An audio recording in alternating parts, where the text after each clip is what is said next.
Hey everybody, this is Chrissy from Cricket's Chirps Farm. I'm going to try to be quiet here because I really don't want to disturb this little miracle that happened. And I discovered by accident. So, I have a Broody quail, and it's a Celadon. This just doesn't happen. And I sadly, like I said, discovered this by accident. I'm not going to go into a lot of detail right now. Actually, I might have two Broody quail, but one for sure. I've been going through a rough time. That's what I'm not going to go into detail right now. It has to do with grief. I'll talk about that separately, but hadn't been doing a lot of collecting of my quail eggs and cleaning out their pens as much as I usually do, so a lot of eggs had been gathering up in their cages, and my son actually gave me a little bit of a hard time of it the other day. He said, "Oh my God, you got a lot of eggs in these cages here," and we laughed about it, and we've been going through a major heat wave, and I commented about that. I said, "Oh my God, I hope they aren't incubating in there." Wondered if that could happen, wasn't sure.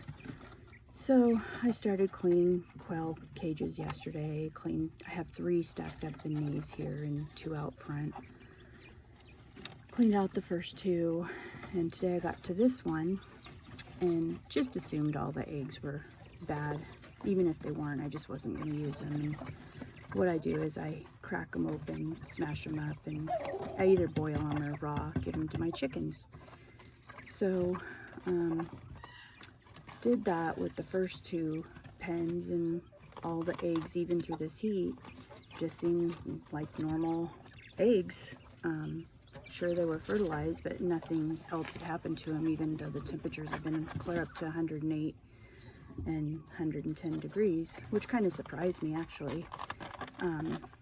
They've been sitting out here for, some of them, I don't know, maybe a week and a half. I'm not even sure. Like I said, I've been going through a rough time.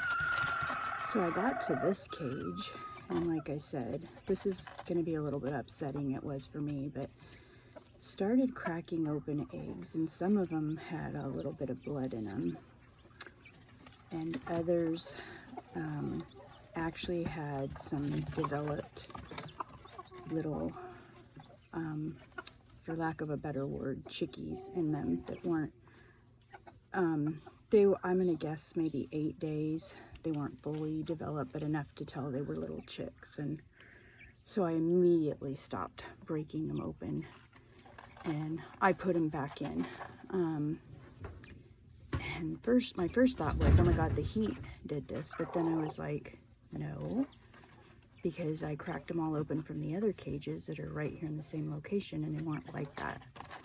So immediately I put them all back where I found them, put all the quail back in their cage, and this little girl went right back in her little cabin and sat on them, scooted the eggs underneath her. There's way too many eggs in there for her, so I'm just gonna leave them alone. Which means not collecting eggs, so we're gonna have a situation here, but see, she's pulling them underneath her. She is full on Broody. I can't believe this. This just doesn't happen. Look at her.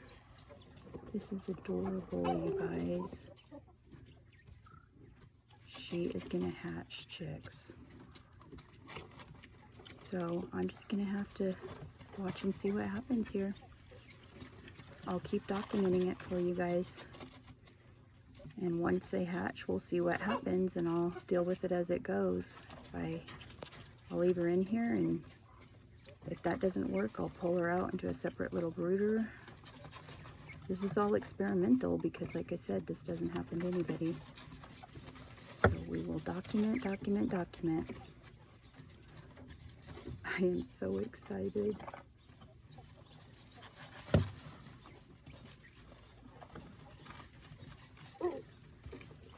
Not sure what to do about these eggs over here. I'm kind of tempted to put them over in front of her, but I don't know. I I think I'll just leave everything alone and let them deal with it like they have been. She's loving that I put the fresh sawdust in there. Oh, there's 2 girls in there. Oh my goodness. Well, maybe they will deal with all those eggs then. Okay, well, we'll just keep track of what's going on. I'll check in with all of you later. This has lifted my mood. I have to tell you guys, these animals really help get me through everything. That's why they're here. Oh my God. Oh, look at them. They're fighting over the eggs and pulling in all that sawdust for nesting that I just gave them. There are at least two broody hens in there. I think I'm going to make them a bigger little cabin to put over them. Who knows, maybe we'll get more broody hens. I'm going to get to work on that right now. Talk to y'all later and I'll update you. Bye.